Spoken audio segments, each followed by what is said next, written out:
Es difícil sintetizar mi experiencia en Cuba, el país que visité por primera vez en mi vida en América Latina, a raíz del viaje del Papa Benedicto XVI a la isla, pero quisiera dejar en claro dos conceptos muy importantes en base a mi experiencia en la isla.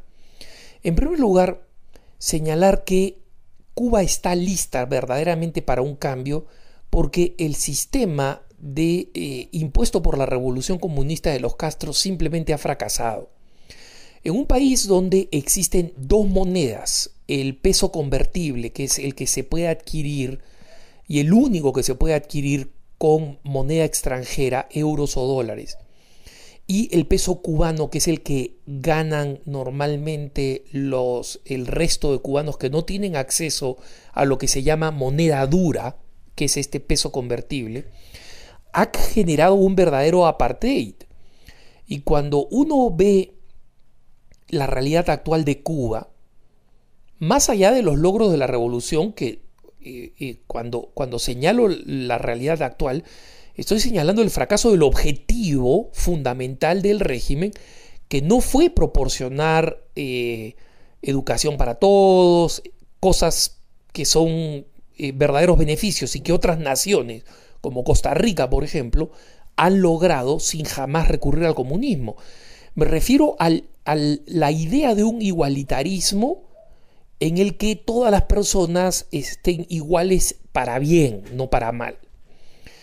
Pero en Cuba uno ve absolutamente cuatro clases de personajes. En primer lugar, los turistas, que van a los hoteles de lujo, usualmente de inversión española, y que giran por una parte de La Habana o de los balnearios como Varadero, muy brevemente, y por una zona de la vieja Habana conservada como una joya. En segundo lugar están los grandes funcionarios que viven normalmente en la zona de las embajadas, en Miramar, en La Habana, una zona muy bella, con casas construidas en los 40, en los 50, de una gran elegancia arquitectónica y donde vivían ciertamente la gente con recursos económicos antes de la revolución. En tercer lugar están aquellos que tienen acceso, una especie de clase media, digamos, que lucha por su estabilidad y que tiene acceso a la moneda dura porque trabaja en el turismo, porque tiene parientes en el extranjero y reciben remesas de dinero. Y en cuarto lugar están los ciudadanos comunes y corrientes que tienen que trabajar 2 o 3 trabajos.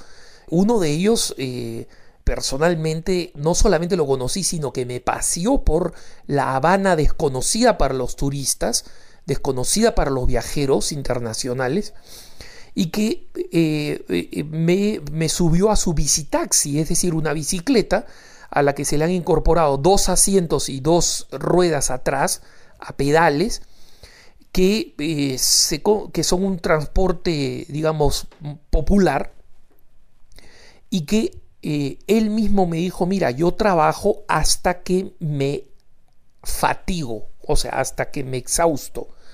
¿Por qué? Porque solo así puedo lograr comprar frijoles, o sea, la comida, y ropa, y punto. Ese es todo lo que puedo hacer.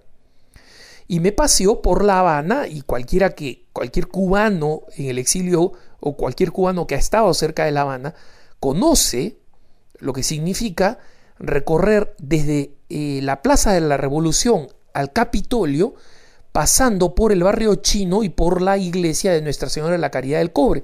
No el santuario, que queda a unos 60 kilómetros de la ciudad de Santiago de Cuba, al otro extremo de la isla, sino de la homónima en La Habana. Y sabe que ese es un barrio de una miseria espeluznante, donde en las antiguas casonas de La Habana que se están cayendo a pedazos, donde recientemente han habido derrumbes y han muerto personas, viven apiñadas familias tras familias en cuartos, en situaciones realmente miserables desde el punto de vista de la salubridad o del confort mínimo, ¿no? Entonces, Cuba está lista para un cambio, y cambio que no es cosmético. El segundo gran elemento es la opinión sobre hasta qué punto los obispos de Cuba pueden ser más críticos del régimen de lo que son ahora públicamente. Yo reconozco la frustración de algunos cubanos y de muchos otros que no son cubanos al no ver una condena, digamos así, de parte de los obispos al régimen de Cuba. Y comprendo también, y le doy la razón a aquellos hermanos que dicen que la función profética de la Iglesia es intrínseca a ella, forma parte de su ser. Y la función profética no significa predecir el futuro, sino básicamente decir la verdad a cualquier costa, anunciar la verdad. Pero Cuba, como decía yo en un punto de vista antes de viajar y que he confirmado ahora al conocer, no es Polonia.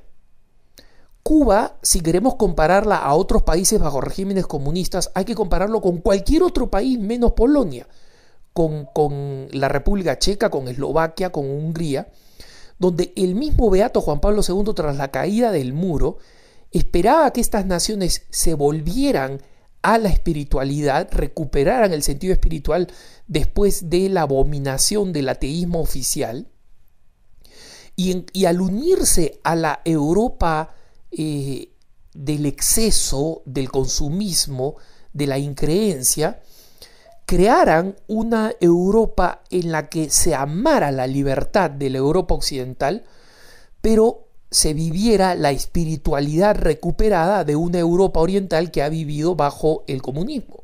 Pero Polonia es la única nación que vive esa realidad de alguna forma.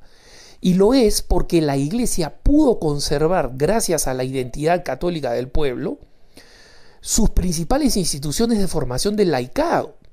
En los demás países esa formación desapareció, y eso ha pasado en Cuba. Cuando uno ve las generaciones intermedias en Cuba, es decir, las generaciones que han nacido y se han educado después de la revolución, la ignorancia religiosa es absoluta. Solamente en nuevas generaciones que han podido ser educadas gracias a que, a través de las buenas relaciones con el régimen, iniciadas especialmente a partir de el periodo especial, es decir, de la gran crisis económica cubana tras la caída de la Unión Soviética y más especialmente todavía de la visita de Juan Pablo II, el régimen cubano no es que sea especialmente generoso con la Iglesia, pero por lo menos como controla todo, le permite recibir los recursos que se envían desde el exterior y le permite el derecho a una cierta libertad de asociación que no existía antes. Y en consecuencia hoy los laicos se pueden juntar, se pueden formar, pueden recibir catequesis, pueden recibir iniciación cristiana de adultos, y va creciendo poco a poco un laicado católico que antes no existía.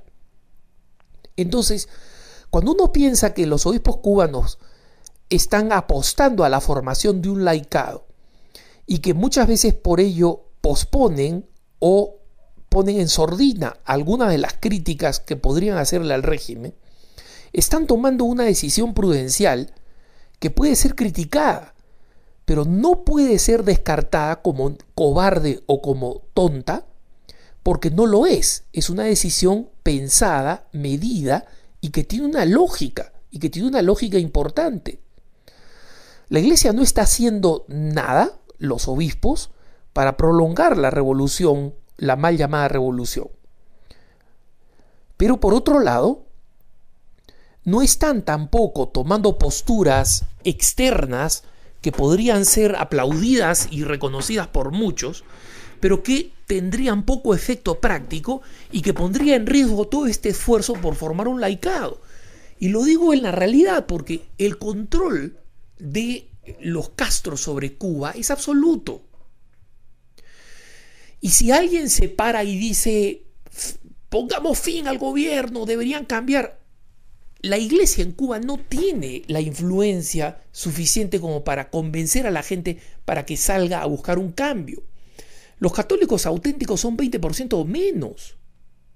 Y en consecuencia, me parece importante comprender que los católicos no conforman una fuerza como se pretendería en que existe en otros países de América Latina. Y en consecuencia, unos obispos que de pronto se ponen excesivamente criticones, no es que logren algo real para el cambio. Ahora, eso no le quita a que los obispos puedan ser, en el futuro inmediato, más elocuentes y más críticos. Algunos sacerdotes comienzan a hacerlo. Pero, insisto, hay que conocer las cosas desde dentro. Y al verlas desde dentro uno comprende que los obispos, insisto, no son ni cobardes ni tontos, sino que tienen que tomar decisiones complejas, muchas veces al día, y esas decisiones no pueden ser juzgadas ni criticadas desde fuera sin comprender el dramatismo de la realidad que viven y las esperanzas que tienen para la Iglesia. Hasta la próxima y que tengan un buen día.